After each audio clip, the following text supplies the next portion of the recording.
Then horticulture, the aqua, horticulture, both you can present. Good morning, Sir, Honorable Chief Minister, Honorable Deputy CM, Cabinet Ministers, and Team Andhra Pradesh. I will just touch upon two topics, which are actually two most important growth engines in this state, as identified by our Honorable Chief Minister. I'll straight away go into what you have to do before talking about the vision. We are looking at 15% growth annually in horticulture sector. Very clear target has been given by Honorable CM, and that is around 9,500 crore annual growth rate that we are targeting. Now, what are the tools by which we can achieve that? In fact, one of them is micro irrigation. As you know, our Honorable Chief Minister was the chairman of the first task force on micro irrigation. Which this is the pioneering state where we have given the proof of concept and then expanded to almost 15 lakh hectares in those years. And there has been a stagnation in the last 5 years, almost nil progress as was there. Now it is the time to reboot. Our state stands first in fruits and vegetables in terms of production, in terms of value generated. The primary reason behind it is micro irrigation. So I request you to reboot this. Sir, after a long time, we have actually released one installment of payments, sir, before coming to this scheme.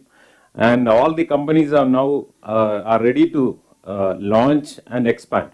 So I request all the district collectors to immediately call after you go back to the district, a meeting of your team there, including up to the village horticulture assistant. Register all the farmers who are willing to do this. As you know, the 90% subsidy pattern is there now. This is also one of our state's innovation, whereas Government of India give only 55% subsidy, we give 90% by an additional state share. So the target for you is 3 lakh hectares for the next 1 year, and for the next 100 days, it is 50,000.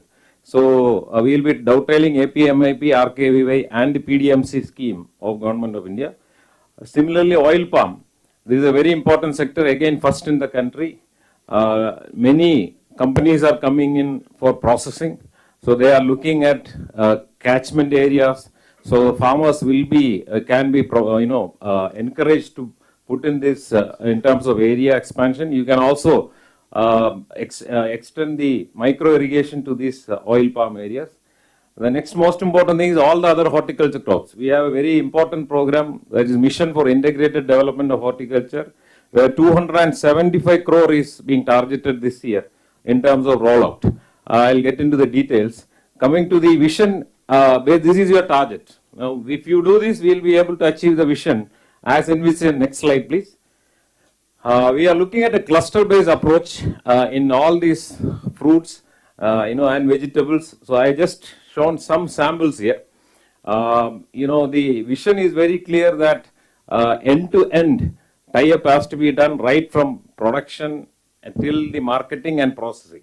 Now the value addition in this area is very high in terms of the incomes to the farmers. So the targets are very clear. I'm not going into one by one. This is as per the Viksit Bharat mission that has been envisaged. This is part of the project proposal that we are given in Niti Aayog, and as told by the Principal Finance Secretary here. So you have been given clear targets. You can see each district which falls under which cluster and in which fruit and which vegetable. If there are new areas to be added, you are always welcome. We will add on to it as we go forward. But please focus and then get this growth aligned. Next, please. So the breakup of these schemes, I told you, AP, MIP, MIDH, oil palm, and in certain crops like coconut, we have actually coconut development based project. Some of the districts are very important. There is a tendency among us to not to review these projects. It actually results in yield problems on the ground. You would be seeing that even a small salinity impact, what it can have on a coconut garden. Now there may be a case of opening up a drain to ensure that a coconut garden is saved. Now you have to go into the micro details and do it so that the productivity is maintained and the area expansion happens. Next slide, please.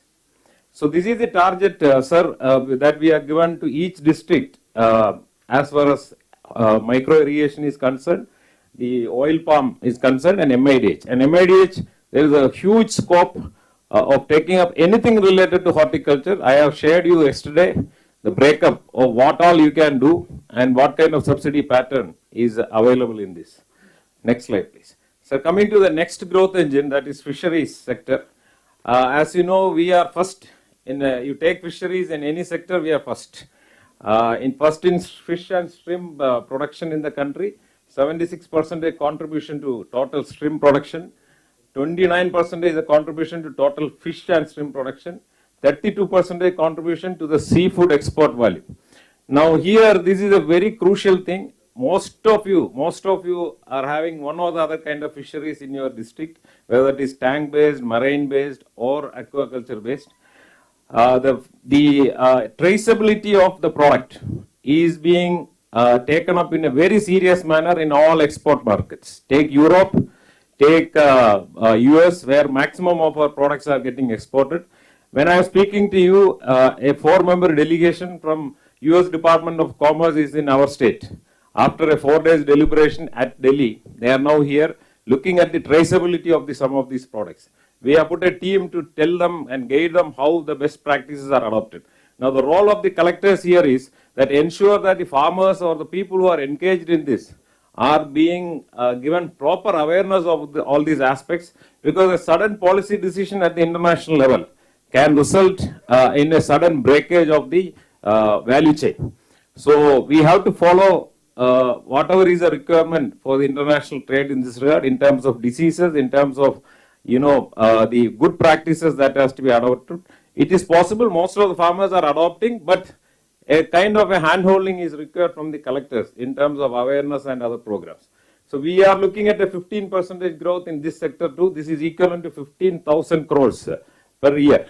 You can see that the contribution of this sector and horticulture together is around 15%. That means every 100 rupees, which is being produced in this state, 15 rupees come from these two sectors.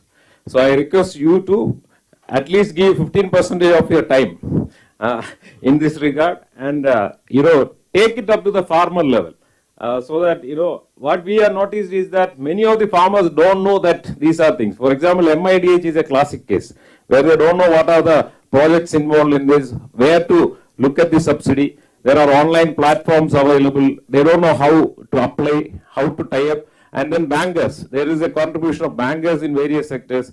For all these things, kallu mooskoni vallu loading cheyali. Up to 1.6 lakh rupees without any kind of mortgage or any kind of commitment. They are supposed to give the money. So do your bankers meeting, tie up the farmers along with subsidy, the bank funding also, and take it forward. Next slide, please. So this is action required in this sector, as our Honorable CM has come out with a very detailed program in the manifesto to support this sector, primarily in terms of the support that we give to marine fisheries during the fish ban period. So we are now going for a detailed survey. The survey will start in the coming 10 days time. We are actually preparing the app and other details. It will be coming to you. Because we are going to cover each and every actual beneficiary in this sector, so that they are supported.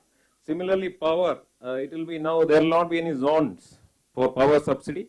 We are going to identify the actual cultivator or the farmer who is involved or the fisherman who is involved, and then roll this out. Sir, one most important thing that we are going to do is that all the fishing boats, motorized, are going to be given satellite communication. This satellite communication can be used for 3 important things. One is to identify the fishing grounds. Most of the time they go to a place where the fish is not there. Now this particular thing is in integration with Indian's ISRO. So where satellite imagery is being used to identify the fishing grounds and guide the farmers to that particular area. Now our target is 4,500 fishing boats in the coming 3 months. If collectors get in and show your interest within this time frame, we can establish this thing. It's connected to the satellite. The next one is during disasters and other thing. You know, every time when there is a cyclone or a deep depression warning, we struggle in, giving the message to them. Now with this satellite communication, wherever they are in the sea, the message will go to them. This is a unique project. Each boat we are spending around 40,000 rupees. So please pay proper attention towards this. Similarly, for the last 5 years, there have been many important small interventions which have been overlooked. One is the marine boat repairs, engine replacement, nets, small, ice boxes, two-wheelers, all these were given. We are going to relaunch all these things, dovetailing the Prime Minister's Malsya Sampada Yojana. So this will be important in the coastal districts. I request all the collectors to identify the real beneficiaries and roll this out as quickly as possible. As far as SPSR Nellore district is concerned, the GO will be revoked in this coming cabinet. This will be done. So you will have to do the original methodology of allotting the fishing tanks, not by this new method. Next slide. Another most important thing, as you know, we are good in aquaculture, we are good in inland fisheries, but we are very backward in terms of marine fishing. The primary reason is lack of harbors. We have only 5 harbors, out of them 2 are almost defunct. So the government is now targeting to bring in 9 harbors. This requires very last mile integration or last mile facilitation by the collectors, starting from the land till the operation and maintenance of these harbors. So we are coming with certain policy changes which will come to you on a regular basis. Please see that these harbors are constructed in time, utilized in time, and then maintained too. The existing harbors which are there, like Visakhapatnam, there is a 200 project. I think Visakhapatnam collector is not there today. The representative is here. The Honorable CM has reviewed this in Visakhapatnam. In the next 2.5 months, we are actually the major construction work will be over, and by March 2025, Visakhapatnam Harbour should be converted into a modern, harbour. So similarly for Bapatla, there is an integrated aqua park. The collector is always being reminded of this. I think he has already visited the site. Please take this forward. Similarly for the Pulikat Lake, Tirupati district, I spoke to the collector the other day also. This is in principle sanctioned by Government of India. We will roll it out as quickly as possible. The fish landing centers and floating jetties too, I request the collectors to give personal attention so that all these are going to be ground realities in the future. Thank you for listening to me.